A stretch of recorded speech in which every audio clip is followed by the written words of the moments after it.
ರಾಗ ಚಂದ್ರಕೌಸ್. ಸ್ಥಿರೋ ಗಂಗಾವರ್ತಃ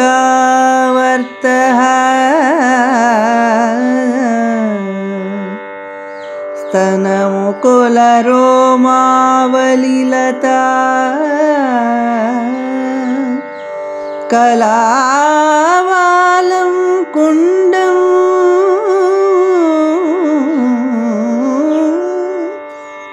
ಕುಸುಮಶರತೇಜೋಹುತಭುಜಃ ರತೈರ್ಲೀಲಾಗಾರಂ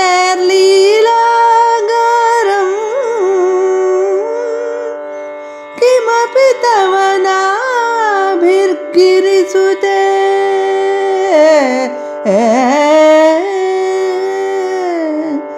ಬಿಲದ್ವಾರಂ ಸಿದ್ಧೇ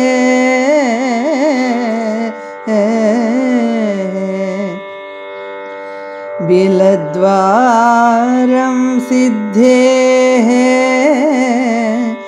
गिरिशनयनानां विजयते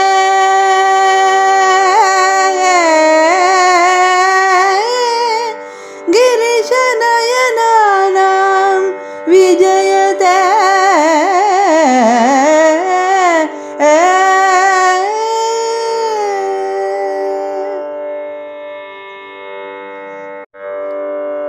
ತವ ನಾಭಿಗಂಗಾ ಪ್ರವಾಹದೊಳ್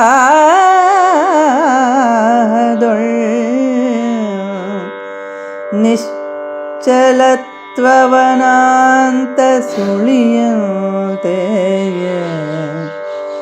ಕುಚಮುಕುಲ ಮನ್ನಾಂತ ನವಿರುವಳ್ಳಿಗೆ ಪಾತೆಯಂತೆ ಸುಮಬಾಣ ತೇಜೋವಹ್ನಿ ಕುಂಡದಂತೆ ಭುವನಾಭಿರಾಮ ಸತಿರತಿಯ ಲೀಲಾಗಾರದವಲ್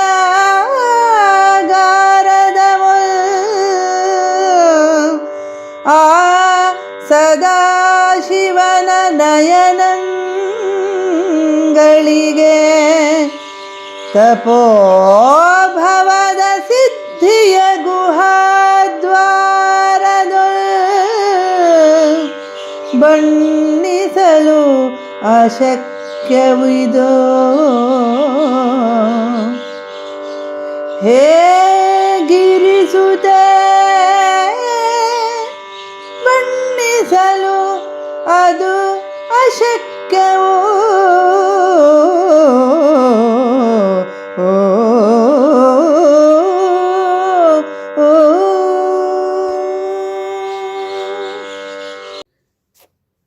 ಈ ದೇವಿಯ ನಾಭಿಯ ವರ್ಣನೆಯು ಹಲವು ಹೋಲಿಕೆಗಳ ಮೂಲಕ ಆಗಿದೆ ಇಲ್ಲಿ.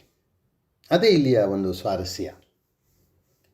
ಪರ್ವತರಾಜನ ಮಗಳೇ, ನಿನ್ನ ಹೊಕ್ಕಳು ಗಂಗೆಯ ಸ್ಥಿರವಾದ ಸುಳಿ ಆಗಿದೆ. ಸ್ಥಿರೋ ಗಂಗಾವರ್ತಃ. ಸ್ತನವೆಂಬ ಮೊಗ್ಗುಗಳುಳ್ಳಂತಹ ನಿನ್ನ ರೋಮಾವಳಿ ಎಂಬ ಬಳ್ಳಿಗೆ ನಿನ್ನ ಹೊಕ್ಕಳು ಪಾತಿಯಾಗಿದೆ. ಮನ್ಮಥನ ಕುಸುಮಶರ ತೇಜೋಹುತ ಭುಜ. ಮನ್ಮಥನ ಪರಾಕ್ರಮವೆಂಬ ಅಗ್ನಿಗೆ ತೇಜೋಹುತ ಭುಜ. ಇದು ಹೋಮಕುಂಡವಾಗಿದೆ.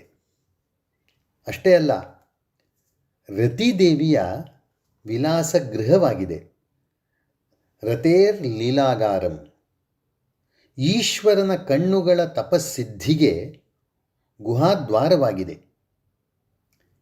ಇಲ್ಲಿಯ ಈ ಹೋಲಿಕೆಗಳ ಕ್ರಮವನ್ನು ನೋಡಿ, ಸ್ವಾರಸ್ಯವಾಗಿದೆ. ಈ ಹೋಲಿಕೆಗಳು ಹಂತ ಹಂತವಾಗಿ ಔನ್ನತ್ಯಕ್ಕೆ ಏರೋದನ್ನು ನೋಡಬಹುದು.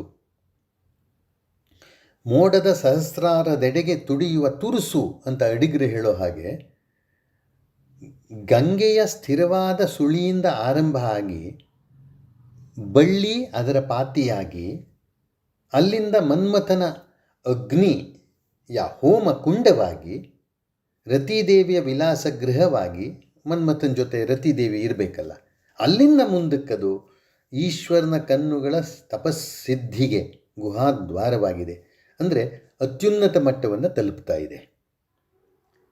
ಸುಳಿ ನಮಗೆ ಗೊತ್ತಿರೋ ಹಾಗೆ ಸಾಮಾನ್ಯವಾಗಿ ಚಂಚಲವಾದದ್ದು. ಅದೇನು ಒಂದು ಕಡೆ ಇರೋ ಸುಳಿತ ಅದು ಸುತ್ತುವರಿತಾನೇ ಇರುತ್ತೆ ವರ್ತುಲದಲ್ಲಿ. ಆದರೆ ಇಲ್ಲಿ ಸ್ಥಿರೋ ಗಂಗಾವರ್ತಃ ಅಂತ ಒಂದು ಅಪ್ರಾಕೃತಿಕ ಸ್ಥಿತಿಯನ್ನು ಹೇಳಿದೆ. ಇಲ್ಲಿ ನಾಭಿ ಗಂಗೆಯ ಸುಳಿಯಂತೆ ಇರಬಹುದು ಸುಂದರವಾಗಿ, ಆದರೆ ಚಂಚಲವಲ್ಲ. ಇನ್ನೊಂದು, ಸ್ತನಗಳನ್ನು ರೋಮವಲ್ಲಿಯ ಮೊಗ್ಗು, ಹೊಕ್ಕಳನ್ನು ಅದರ ಪಾತಿ, ಮನ್ಮಥನ ಅಗ್ನಿಕುಂಡ ಅನ್ನುವ ವರ್ಣನೆ ಹಂತ ಹಂತವಾಗಿ ಏರಿ ಕಡೆಗೆ ಈಶ್ವರನ ಸಿದ್ಧಿಗೆ ಅಗತ್ಯವಾದ ಗುಹೆ ಅನ್ನುವ ಎತ್ತರಕ್ಕೆ, ಆ ಗುಹೆ ಕೂಡ ಪರ್ವತದಲ್ಲೇ ಇರುವಂಥದ್ದು, ಇವಳು ಪರ್ವತ ಪುತ್ರಿನೂ ಹೌದು, ಅಲ್ಲಿಗೆ ಏರುತ್ತೆ. ಈ ಪಾತಿ, ಮಡಿ ಮತ್ತು ಹಣ್ಣು, ಫಲ ಅನ್ನುವ ಹೋಲಿಕೆಗಳು ಲಲಿತಾ ಸಹಸ್ರನಾಮದಲ್ಲಿಯೂ ಇವೆ. ಇಲ್ಲಿ ನಾಭಿ ಕೋರಿಕೆಗಳೆಂಬ ಅಗ್ನಿಯನ್ನು, ಕಾಮನೆಗಳೆಂಬ ಅಗ್ನಿಯನ್ನು ಆರಿಸುವ ಅಮೃತ ಸರಸ್ಸು ಅಂತ ನಾವು ಗಮನಿಸಬೇಕು. ಹೀಗಿರೋದ್ರಿಂದ ಏನಾಗುತ್ತೆ, ನಾಭಿಯ ವರ್ಣನೆಯಿಂದ ನಮ್ಮ ಮನಸ್ಸಿಗೆ ಬರಬಹುದಾದಂಥ ಉಂಟಾಗಬಹುದಾದಂಥ ಮುಜುಗರ ಹೋಗಿ ಇದು ಒಂದು ಅಮೃತ ಸರಸ್ಸಾಗಿ ಪರಿವರ್ತಿತವಾಗುತ್ತೆ ಅನ್ನೋದನ್ನು ನಾವು ಗಮನಿಸಬೇಕು. ಹೀಗೆ ನಾಭಿಯ ವರ್ಣನೆಯಿಂದ ಈ ವರ್ಣನೆ ದೇವಿಯ ನಡುವಿನ ವರ್ಣನೆಯತ್ತ ಸಾಗುತ್ತೆ.